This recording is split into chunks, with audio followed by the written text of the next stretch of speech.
Donc en un mot sur le groupe Meta4, donc on est une entreprise jeune qui a quand même 20 ans d'âge, qui est spécialisée dans le développement et des solutions de paye et de RH, essentiellement en Europe, aux États-Unis et en Amérique latine.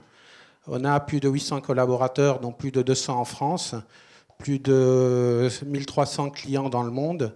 Et donc nous sommes spécialisés dans la paye et la RH, dans des modèles cloud. Donc effectivement, il y a une enquête qui a été faite en France et dans le monde avec le cabinet de conseil Accenture qui dit qu'il y a 90% des décideurs qui considèrent que le big data va apporter une révolution équivalente à celle d'Internet. Alors c'est vrai que ces 2-3 dernières années, le big data, c'est quelque chose de très à la mode, de très hype. Donc je vais essayer un peu de faire la part des choses, peut-être de mettre un peu moins de passion dans ce type de technologie qui, je pense, apporte effectivement énormément de choses au niveau de la RH, mais je ne pense pas non plus que ça va être quelque chose qui va tout changer. À quoi sert le big data? À quoi sert le big data? Donc c'est des enjeux vraiment business. Donc ça aussi, c'est une enquête qui a été réalisée. Le premier point, donc pour 70% des dirigeants français, c'est l'identification de nouvelles sources de revenus. Donc comment, en analysant les données, en analysant les consommateurs, les clients, on arrive à déduire qu'il faut inventer de nouveaux produits, de nouvelles solutions. L'optimisation de l'expérience client, on a parlé d'Amazon ou d'autres sites de vente en ligne qui utilisent le big data pour pousser un client qui se connecte et le transformer en consommateur. Donc ça aussi c'est très important. La conquête et la fidélisation client, toujours l'expérience d'Amazon est très intéressante. Et dans les exemples que je donnerai sur Meta4, je reviendrai un peu sur l'expérience Amazon parce que dans le cloud, même si on parle de solutions RH, on a un comportement et on a une situation en RH dans le cloud qui, d'une certaine façon, se rapproche d'une solution de vente en ligne de type Amazon. J'essaierai un peu de revenir là-dessus un peu plus tard. Et donc, le développement de nouveaux produits et services. Avant de rentrer sur un peu la vision, donc moi, ce que j'aimerais faire, c'est vous donner des exemples pratiques. On a commencé à investir dans le big data chez Meta4 en 2013, en 2014. Et on a prévu en 2015 d'avoir déjà un certain nombre de solutions qui se basent sur le big data.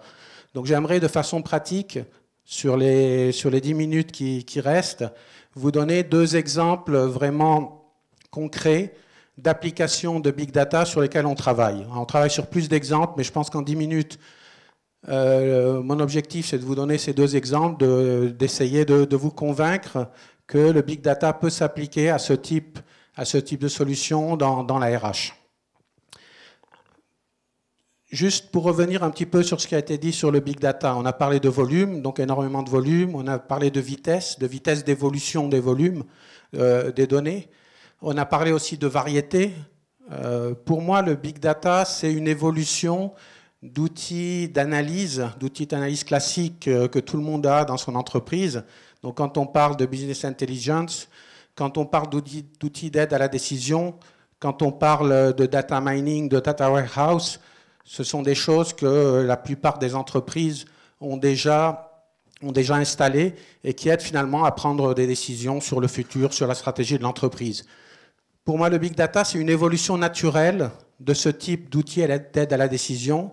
Et ce qui fait que cette évolution naturelle est obligatoire, c'est que dans des outils classiques d'aide à la décision, on a très souvent des données structurées dans des bases de données. Donc le contexte est beaucoup plus simple. Là, dans le big data, ce qui est compliqué, c'est qu'on a finalement ces 3 facteurs.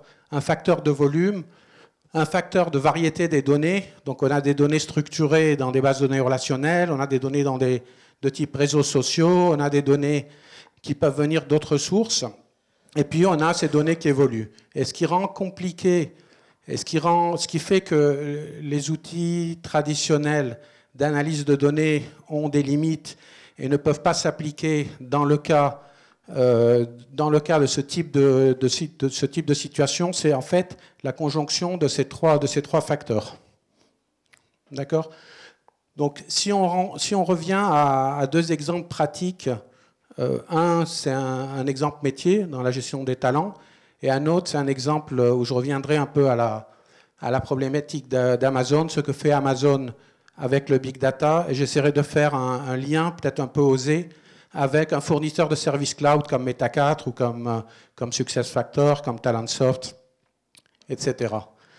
Donc sur le premier exemple concret sur lequel on travaille, en fait, l'idée, c'est de se poser la question, comment est-ce qu'on peut anticiper la fuite des talents? Donc, on sait tous que dans les entreprises internationales, on a ce qu'on appelle les key people, on a la gestion des talents, on investit beaucoup sur ces gens-là, au niveau sélection, au niveau recrutement, au niveau plan de développement, au niveau plan de carrière, au niveau mobilité, au niveau évaluation, dans tout ce qui est plan de compensation. Donc ce sont des gens qu'on considère le futur de l'entreprise et sur lesquels il y a des investissements en termes de capital, des investissements très importants. Donc si au bout de 3, 4, 5 ans, ces gens partent, c'est souvent un échec, c'est souvent un échec émotionnel, mais c'est aussi un échec en termes de capital humain. Parce qu'on a un groupe de personnes qui sont censées aider l'entreprise à se développer. Et donc, on se pose toujours la question, comment est-ce qu'on peut faire? Quels sont les plans à mettre en œuvre? Quelles sont les stratégies à mettre en œuvre pour retenir ces personnes-là?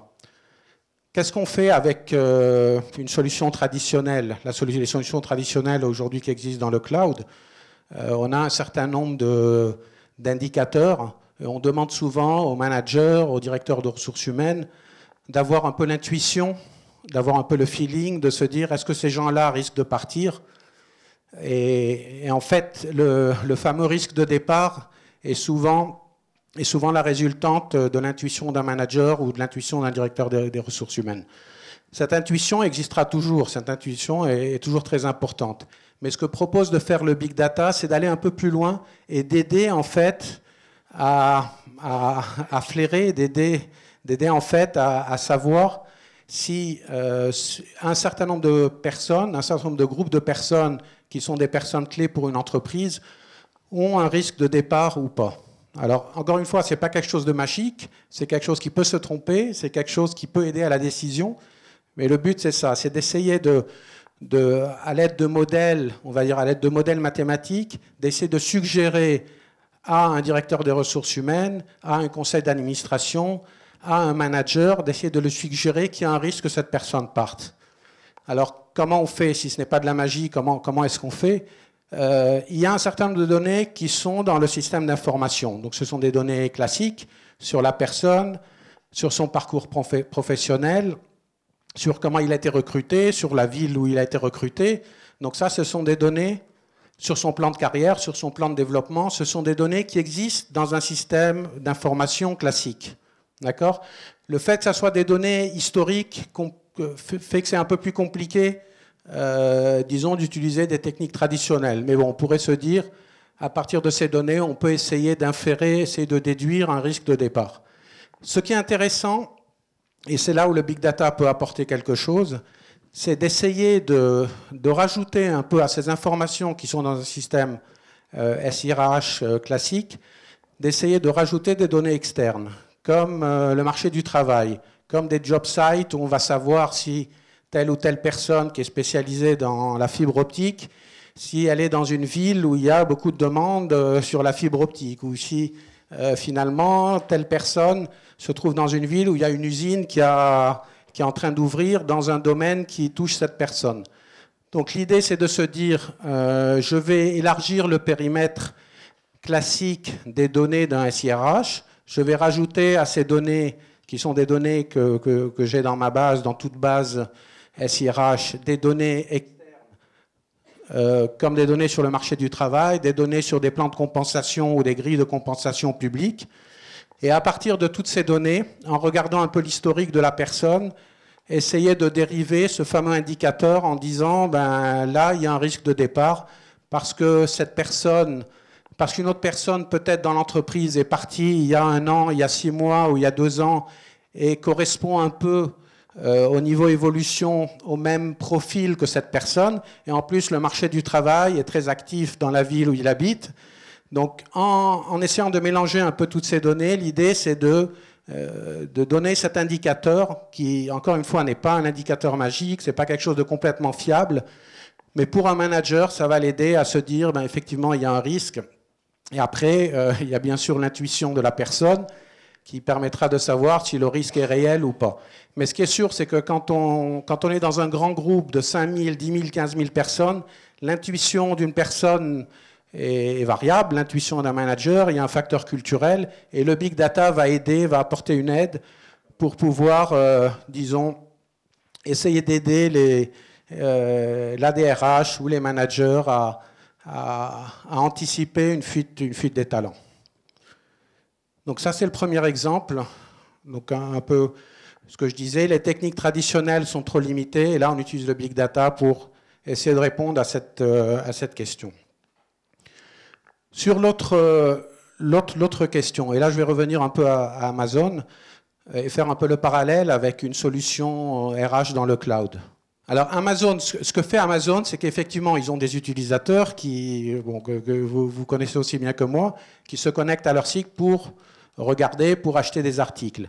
Et ce que fait Amazon, c'est qu'à partir de toutes les données collectées de navigation, d'utilisation, le big data intervient pour essayer de déduire le type d'utilisateur, le type de consommateur. Donc on utilise toutes ces données pour améliorer le service, pour améliorer l'interface utilisateur et pour améliorer et pour envoyer à l'utilisateur des articles qu'il est susceptible d'acheter. Alors quel est le parallèle avec une solution comme Meta4 dans le cloud? Dans le cloud, on a effectivement des utilisateurs connectés qui accèdent aux fonctionnalités, qui font des erreurs, qui naviguent, qui consomment en fait notre fonctionnalité. Et dans le cloud, on est dans une situation, on a parlé de RP traditionnel tout à l'heure, où effectivement le coût total de la propriété faisait que les clients finaux étaient assez captifs, parce que le coût d'implémenter une solution traditionnelle était tellement important que finalement c'était très difficile de changer d'un ERP à un autre. Dans le cloud, c'est plus facile, c'est pas immédiat, mais c'est plus facile. Donc il faut qu'on se place, il faut que les éditeurs de solutions cloud se placent un peu dans une situation équivalente à celle d'Amazon, où on pense que l'utilisateur n'est plus un utilisateur captif, qui va rester toute sa vie, ou l'entreprise qui consomme des solutions cloud ne va plus rester toute sa vie donc avec la solution.